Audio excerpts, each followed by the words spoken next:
Good morning. This is KELOLAND On The Go with all you need to know in news and weather as you start your Palm Sunday. We also have your Boredom Busters coming up. At first, our top story.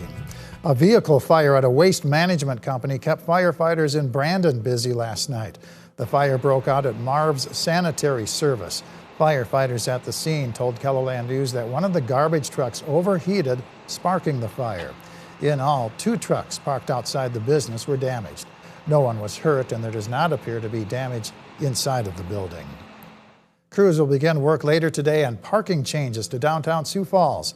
All parking along both sides of Phillips Avenue between 9th and 13th Streets will be closed tonight so crews can paint markings near the back of the diagonal parking stalls. Vehicles that are not moved by 7 o'clock tonight may be towed. Parking should reopen by 6 a.m. tomorrow. The new white lines will allow drivers to see that they comply with the new city ordinance prohibiting vehicles that are more than 18 feet long from parking along that area of Phillips. That ordinance goes into effect on May 1st. McKinnon Park in central Sioux Falls will turn into a hard hat area beginning this week. On Monday, crews are scheduled to start removing the park's old wading pool and bathhouse. Park visitors are urged to stay clear of the construction work. It's all ahead of upgrades to the park that will include building a new wading pool and bathhouse starting in June. The $4.7 million construction project is part of the city's capital improvement plan. A private donation will add a concession stand, shades from the sun, and a sculpture. The spillway at Lake Alvin that was badly damaged by flooding in 2019 is officially complete. It took 5.5 years and 8 months to rebuild the spillway and the land around it. Water is filling back up. It'll take another 10 feet before water is running over the spillway. Now, Game Fish and Parks is turning its attention to the fish supply.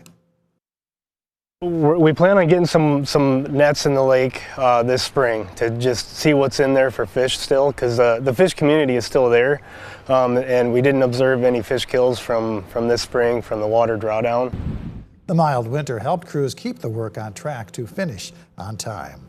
Let's get our first look at the forecast now with meteorologist Adam Rutt in the Storm Center. Good morning, Adam. Good morning, Perry, and good morning, everybody. It is going to be a windy day once again, though we are calm at first if you're in eastern South Dakota. There's Falls Park, 51 this morning. North wind nice and light at 5 miles per hour, but the wind is starting to pick up. Like I said, there's Aberdeen, 47 with a view to the east. North wind sustained at 16 miles per hour. In Pierre, we pick it up a little more, 46 with a north wind at 18 miles per hour.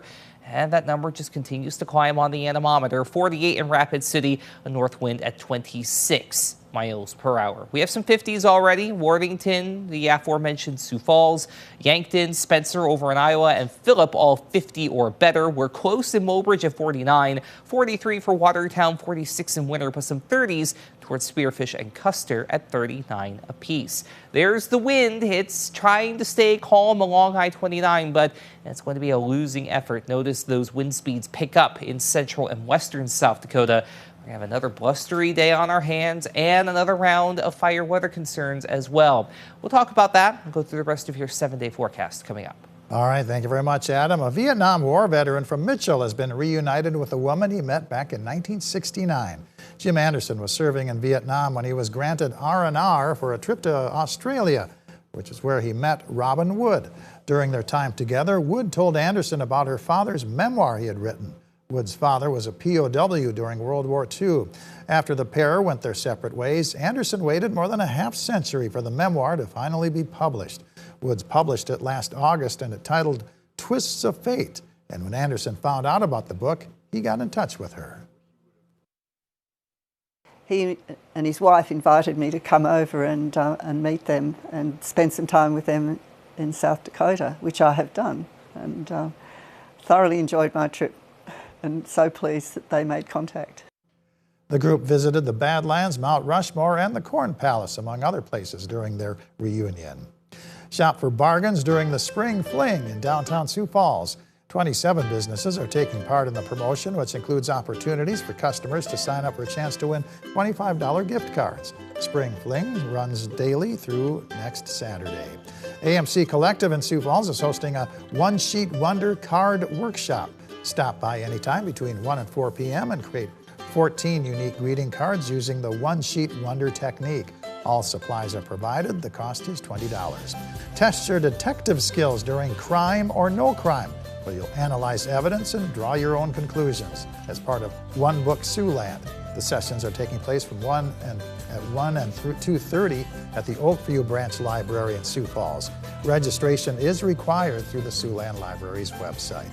The Crossthreads Fiber Guild is hosting Fiber Fun at the Old Courthouse Museum in downtown Sioux Falls. Everyone interested in knitting, crocheting, and needlework is invited to work on projects from 1 to 4 p.m. And enjoy final round action of the Masters Golf Tournament on KELOLAND TV. CBS Sports coverage from Augusta National goes from 1 to 6 p.m. Central Time. KELOLAND Weekend News at 5:30 will air on KELO Extra. Adam? I mentioned we are going to have ourselves a pretty windy day, and we do have wind advisories in place between the James and Missouri River valleys, down toward Gregory and Tripp County as well, and then southwestern South Dakota from Rapid City along the eastern side of the hills, and then into eastern Fall River and then all of Oglala Lakota County. This will go through the afternoon, out to the southwest, into the night between the James and Missouri rivers. So please be mindful as wind speeds may reach and exceed 50 miles per hour on the gusty side of things. Meanwhile, we also have this to deal with again. Another round of red flag warnings in place all the way down toward Hot Springs, extreme southwestern Custer County as well. Everybody is central, southern, southeastern South Dakota, northern Nebraska as well. All of that red flag warning through the day. Please be careful with any outdoor heat sources. It's going to be dry, both in terms of the air mass and the vegetation.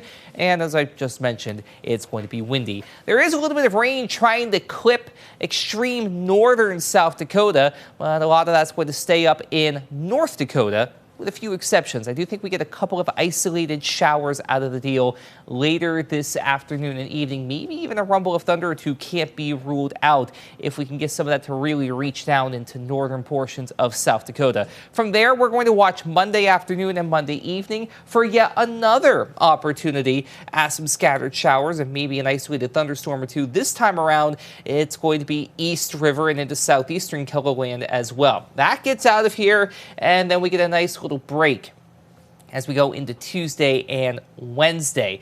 After that, though, we do need to keep an eye on the Thursday time frame, and we'll switch views and go a little bit further in time from there, and you can see exactly what we are going to be keeping an eye on. There's that Monday opportunity. Tuesday and Wednesday again are mainly quiet, but Thursday features a chance at some showers and even a couple of thunderstorms to the southeast. We'll have to keep an eye on the potential for some stronger storms to come out of that, and yeah, even a little bit of wet snow not out of the question in the hills because it's April in South Dakota. We do have a nice Saturday on our hands though, so we have at least that to look forward to as well. Now, I had mentioned the potential for some severe weather. This is the Thursday and Thursday night outlook. Notice the elevated risk for Omaha, Sioux City, Des Moines, and extreme southern Union County.